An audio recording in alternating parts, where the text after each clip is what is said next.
അവരുടെ ഭാഗ്യത്തിന് അന്നൊരു അജ്ഞാത ശവം കടൽ തീരത്ത് അടിയുകയും ചെയ്തു. ആ ശവമാണ് റോബർട്ടിന്റെ എന്ന് പറഞ്ഞ് മോർച്ചറിൽ സൂക്ഷിച്ചിരിക്കുന്നത്. പിടുവായനാണെങ്കിലും ആ അലക്സ് നല്ലവനാ. ഞാൻ ആരാണെന്നറിഞ്ഞപ്പോ സത്യമല്ല അയാൾ എന്നോട് തുറന്നു പറഞ്ഞു. ആ വലയിൽ നിന്നും അവൻ കുടുങ്ങാൻ പോകുന്നില്ല, അതിലും വലിയ വില വിരിച്ചവനാ ഞാൻ. പക്ഷെ ഞാൻ തോറ്റുപോയി. എന്നെ കുറിച്ച് ഞാൻ നിങ്ങളോട് പറഞ്ഞതിൽ 2 കാര്യമേ സത്യമായിട്ടുള്ളൂ. ഒന്ന്, എന്റെ പേര്. 2, ഞാൻ സുകുമാരന്റെ സുഹൃത്തായിരുന്നു എന്ന കാര്യം. യെസ്, സുകുമാരന്റെ സുഹൃത്ത് മാത്രമായിരുന്നില്ല, ഒരു വഴികാട്ടി കൂടിയായിരുന്നു.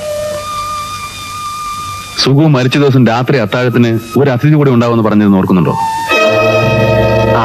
ഞാൻ ഇന്ന് ഓഫീസിൽ നിന്ന് 6:30 വരും. നമുക്കിന്നൊരു നാടകത്തിന് പോവാം.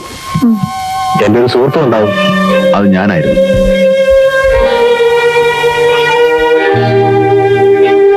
ലളിതയ്ക്ക് അറിയാമോ, നമ്മുടെ 2 പേരുടെയും ഏറ്റവും വലിയ ശത്രു ഇന്ന് റോബർട്ടാണ്. നിങ്ങൾ റോബർട്ടും തമ്മിൽ എന്താണ് ബന്ധം? ഒരു ബന്ധവുമില്ല, 2 വ്യത്യസ്ത ധ്രുവങ്ങൾ. അവൻ കള്ളക്കടത്തുകാരൻ, ഞാൻ പോലീസ് ഉദ്യോഗസ്ഥൻ. ധീരതയ്ക്കുള്ള നാഷണൽ അവാർഡ് 2 തവണ വാങ്ങിയ IPS ഓഫീസറാണ് ഞാൻ. But no use. രാഷ്ട്രീയ സ്വാധീനമുള്ള ഒരു കള്ളക്കടത്തുകാരനെ ഒന്ന് തൊട്ടപ്പോഴേക്കും ആദ്യം സസ്പെൻഷൻ, പിന്നെ ഡിസ്മിസൽ. പക്ഷേ അവനെ ഞാൻ വെറുതെ വിടാൻ പോകുന്നില്ല. ആദ്യം ഞാൻ അവനെ അറസ്റ്റ് ചെയ്തത് കർത്തവ്യബോധം കൊണ്ടായിരുന്നു. പക്ഷേ ഇന്നെനിക്ക് പ്രതികാര ചിന്തയേ ഉള്ളൂ. എന്റെയും നിങ്ങളുടെയും ജീവിതം നശിപ്പിച്ച അവനാണ്.